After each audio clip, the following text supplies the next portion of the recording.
Hi everyone. Before we start, we gotta make sure that the video you have recorded is able to be uploaded to the Tracker app. Now to go to the Tracker app,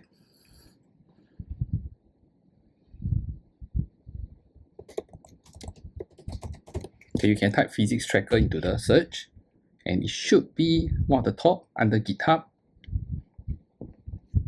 You can either download the Windows, the Linux, or even the Mac OS tracker. But if you like not to use them because of restriction, you can also use the tracker online. Now once you load the tracker online, choose the file that you need to upload. Alright, and you load. Now if this happens, alright, the video file format or compression method could not be read, what you can do, alright, is to go to the cloud convert. Now there is a separate video which I will show you guys how to do the cloud convert using a Windows, but for a Mac version, right, there's this thing called the QuickTime Player for you to do a conversion easily. Right, so first up, of course, you need to open the video on the desktop. All right, and from here, all I need to do is export high quality, greater compatibility. All right, and this time I'm going to change the file to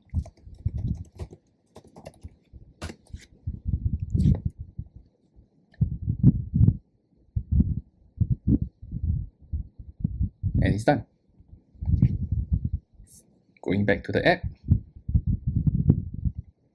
again, file chooser, soccer ball, load.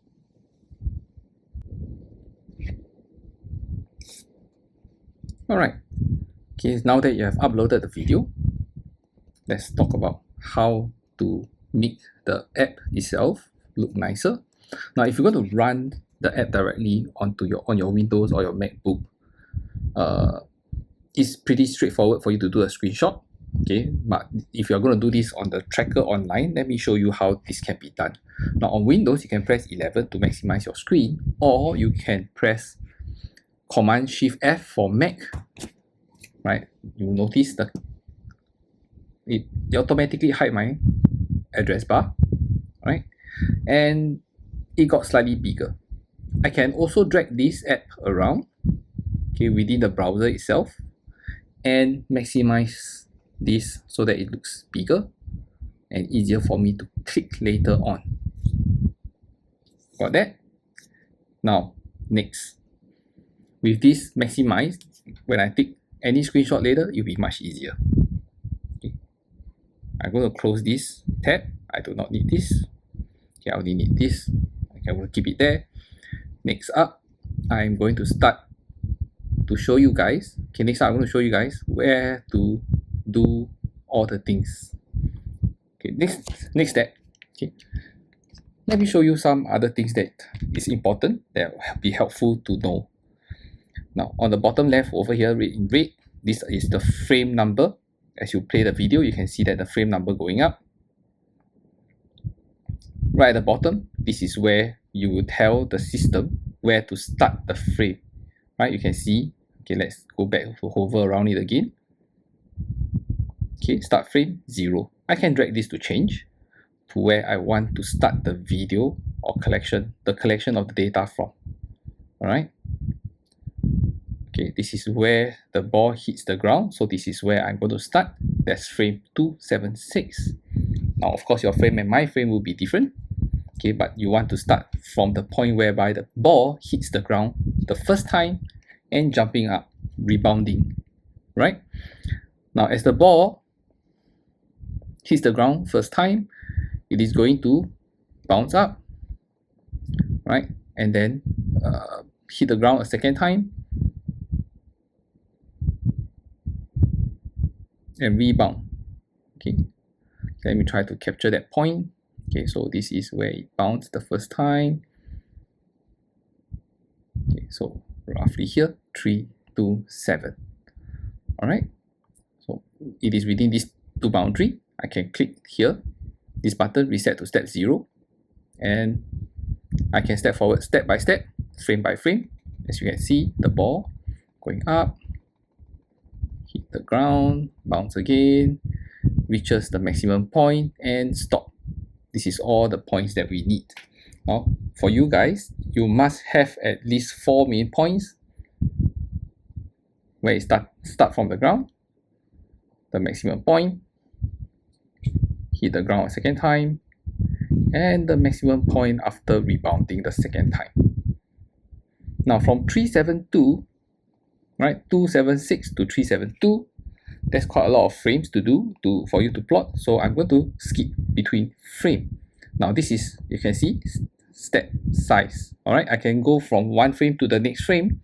For my case, I'm using a 30 frame per second recording, so I can actually skip, no problem. All right, so I'm going to do 2 frames per.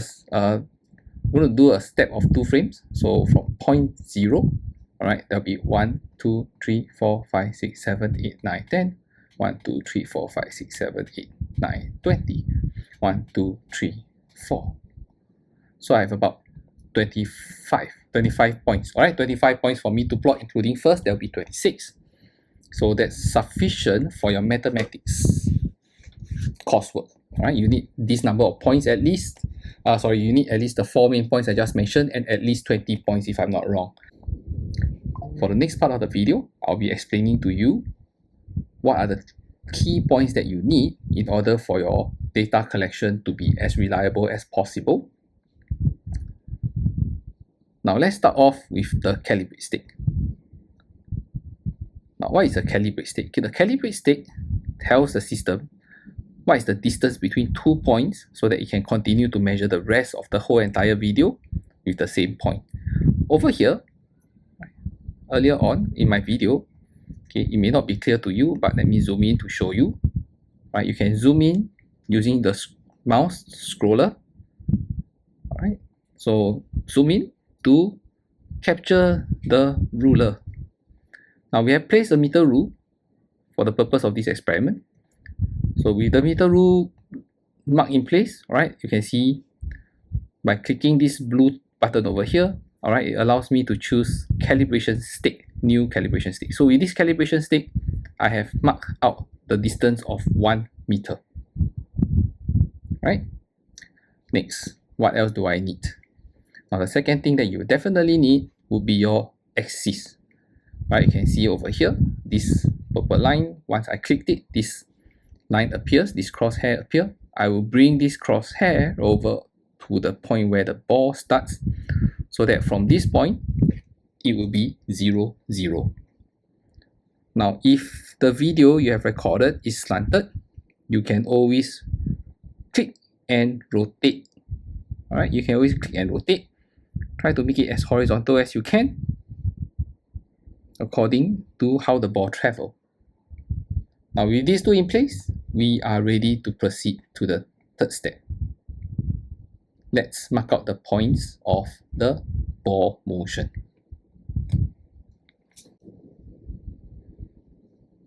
Now, how do you mark out the position of the ball? You got to start tracking, right? You can see here, there's a new track point mass. Once you click track point mass, you notice the table appear, right? You have a table over here at the bottom right hand corner, and the graph over here at the top right hand corner. The system is unable to auto track, so you still have to track it yourself. How do we do that? Now, by holding on to the shift button of your keyboard, holding on, pressing on, you notice you change. Okay, so this is where I want to track my ball. Once I click, you notice the ball goes automatically to the next frame, third frame, fourth frame, and so on and so forth.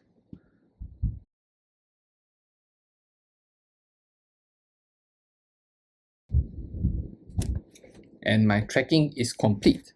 Now, if you look at the graph, you notice how smooth actually the motion can be, right?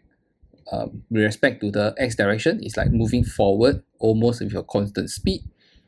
For the y direction, which is the height, right, you can see that it's going up, slows down to a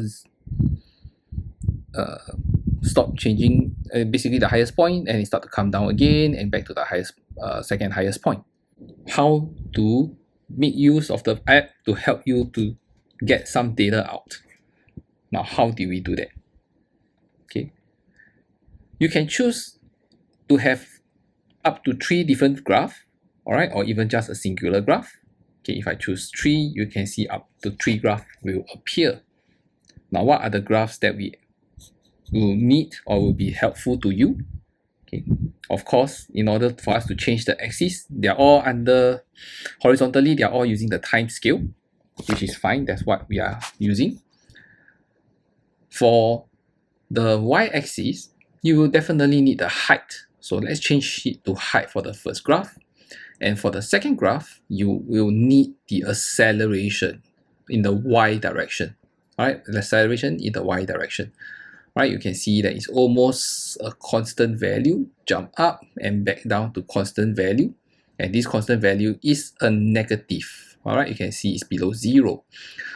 As for your third graph, actually, you do not need it. So 2 would do.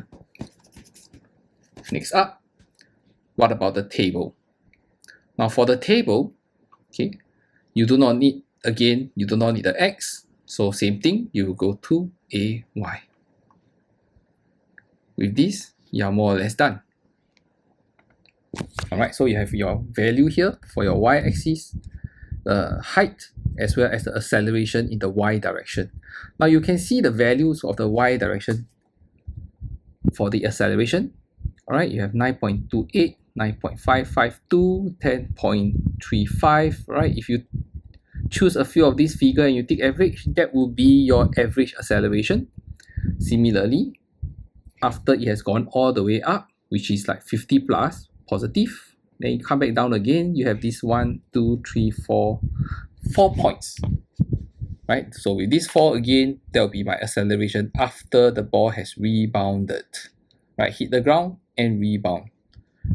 All right, so these 2 sets of numbers will be useful for you to determine the acceleration in the y direction. Now you notice the first 2 is blank. It's okay.